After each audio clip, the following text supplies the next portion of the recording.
Nesse momento, o Cristo agora pega um incensário de ouro, coloca fogo do altar dentro do incensário e o lança sobre a terra. O lugar santíssimo se enche de fumaça, a acabar aí o tempo da graça.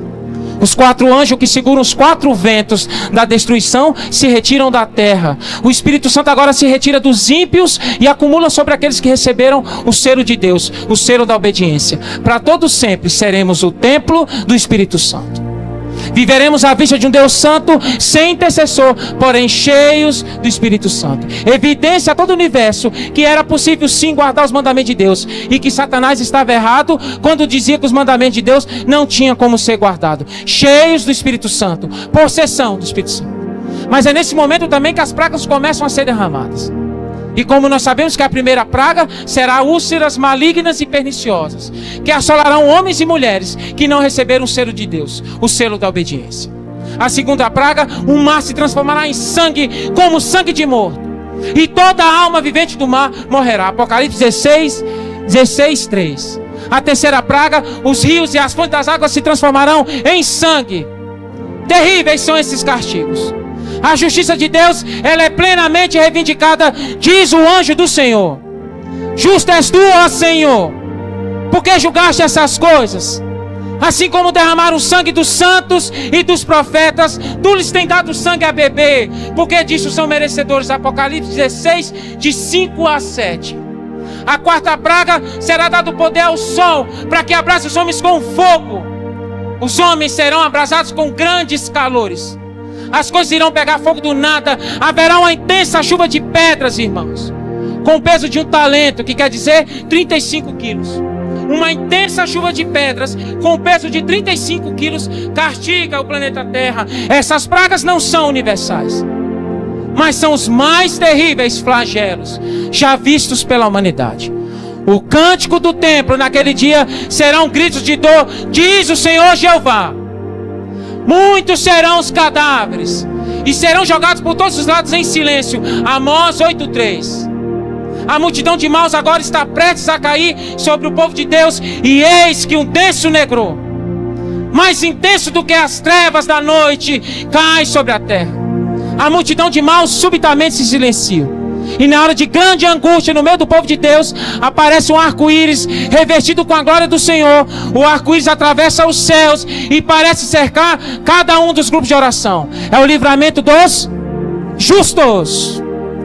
Porque é à meia-noite que Deus manifestará o livramento do seu povo. O sol aparecerá resplandecendo em sua força. Sinais e maravilhas seguem-se em rápida sucessão. Os ímpios contemplam a cena com terror e espanto, enquanto os justos veem com solene alegria o sinal do seu livramento. E qual é o nosso sinal? O que é que nós tanto aguardamos, irmãos? A volta de Cristo. Cristo entrará em nossa realidade pela segunda vez. Descerá em labaredas de fogo sobre as nuvens. E agora ele vem marchando triunfantemente como vencedor. Na sua cabeça, não mais uma coroa de espinho, mas uma coroa de honra e glória vem ornamentando a sua santa fronte. Na sua mão, uma foice afiada para a colheita final. Na outra, uma trombeta de prata para chamar os mortos da tumba fria para a vida eterna. Ele olhará para a sepultura dos justos, levantará as mãos para os céus e brada: despertem! Despertem! Despertem! Vocês que dormem no pó e sujam, e por toda a extremidade e largura da terra, os mortos ouvirão a sua voz. E os que ouvirem, viverão. A terra treme com o passar do exército extraordinariamente grande de toda nação, língua e povo. Do cárcere da morte vêm eles, revestidos de glória e imortal, clamando: onde está a morte, os seus aguilhões? Onde está o inferno, a sua vitória? 1 Coríntios 15, 55. Depois nós, os vivos, seremos transformados. Se tornaremos incorruptos tanto fisicamente como espiritualmente no piscar de olhos. Receberemos uma vestimenta gloriosa, a mesma vestimenta de luz que Adão tinha antes do pecado. E nessa hora de grande alegria, Os anjos vão reunir nos 4 cantos da terra todos os filhos de Deus que foram separados pela morte. Crianças que desceram para a sepultura antes dos seus pais serão entregues pelos santos anjos nos braços de suas mães. Amigos e parentes há muitos tempos separados pela morte reúnem-se para nunca mais se separar. É aí que eu vou ver minha avó, meu avô, minha tia, meu primo. E agora, com cânticos de alegria, ascendem juntamente em direção aos portais da cidade de Deus. Seremos levados para as nuvens para encontrar com Cristo nos ares. Ficaremos em cima de uma nuvem viva, e faremos uma viagem de 7 dias até os portões celestiais. Passaremos por todos os mundos que não caírem em pecado. E seremos aplaudidos de pé pelos seres inteligentes que não caíram em tentação como nós, os remidos do Senhor. Ao chegarmos na frente dos portões da cidade de ouro, desceremos sobre um mar de vidro e o próprio Cristo trará as nossas coroas. Amém? E com a sua destra colocará em nossas cabeças. Nos dará harpa de ouro e palmas de vitória. Por que vitória? Porque hoje nós estamos do lado do vitorioso. Ali os 144 mil ficarão em um quadrado perfeito. E eu creio que muitos de nós farão parte dos 144 mil. Muitos de nós receberão o privilégio de não passar pela morte, como Elias recebeu e como Enoque. Todos eles estavam vestidos com um glorioso manto branco, dos ombros aos pés. Haviam anjos por todos os lados, ao nosso redor, enquanto caminhávamos sobre o mar de vidro, em direção aos portais da cidade de ouro. Nessa hora, Cristo vai levantar o seu potente e glorioso braço, vai segurar os portais de pérola e dirá: lavaste as suas vestes em meu sangue, permanecestes firmes na minha verdade. Entrai, entrai. E todos entramos e sentimos ter o perfeito direito àquela cidade. Ali estava a árvore da vida e o trono de Deus. E do trono de Deus provia um rio puro de água. Assim estava a árvore da vida, de ambos os lados do rio da vida.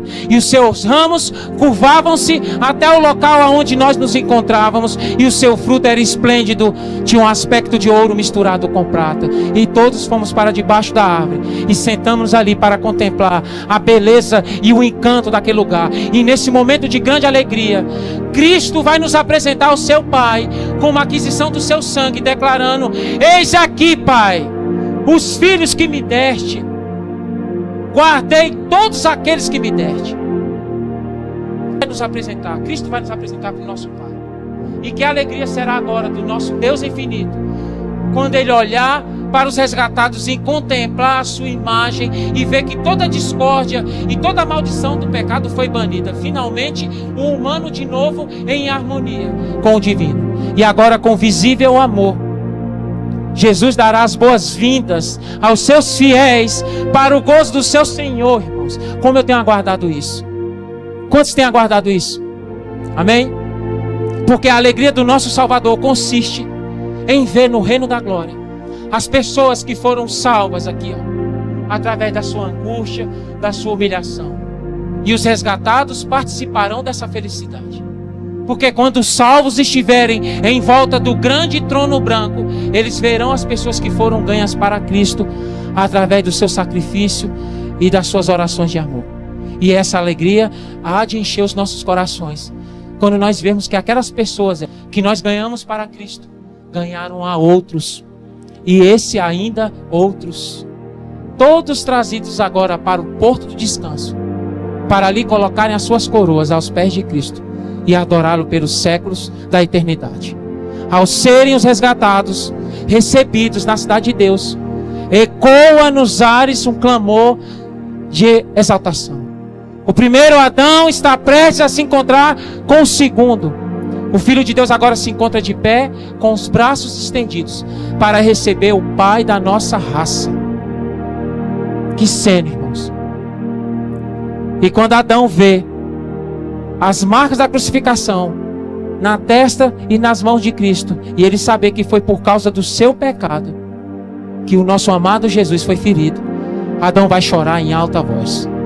O céu ficará em silêncio e o choro de Adão vai ecoar por todo o universo. Silêncio total. E agora Cristo vai até Adão,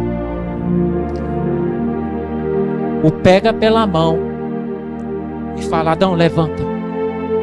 Ele pega agora Adão pela mão, caminha, o leva até a árvore da vida, apanha o fruto glorioso e manda Adão comer.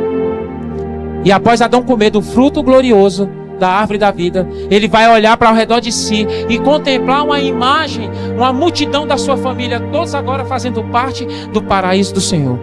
E agora, com lágrimas de alegria, Adão vai tirar sua coroa, lançar aos pés de Cristo, e agora, caindo ao seu peito, vai abraçar o Redentor. Dedilhando agora a sua harpa de ouro, vai ecoar nos ares um hino de triunfo. Digno, digno, digno é o Cordeiro que foi morto e reviveu. A família de Adão se associa-se a esse cântico e agora tira suas coroas e lança aos pés de Cristo. E agora, irmãos, pelo agitar dos ramos das palmeiras, um cântico de louvor, claro, suave e melodioso, ecoa pelas abóbadas dos céus com a antífone: salvação ao nosso Deus que está sentado no trono e ao Cordeiro. E o universo responde: amém, e louvor, e glória, sabedoria, e ação de graças, e força, e poder, e honra ao nosso Deus para todo sempre. Amém? Amém.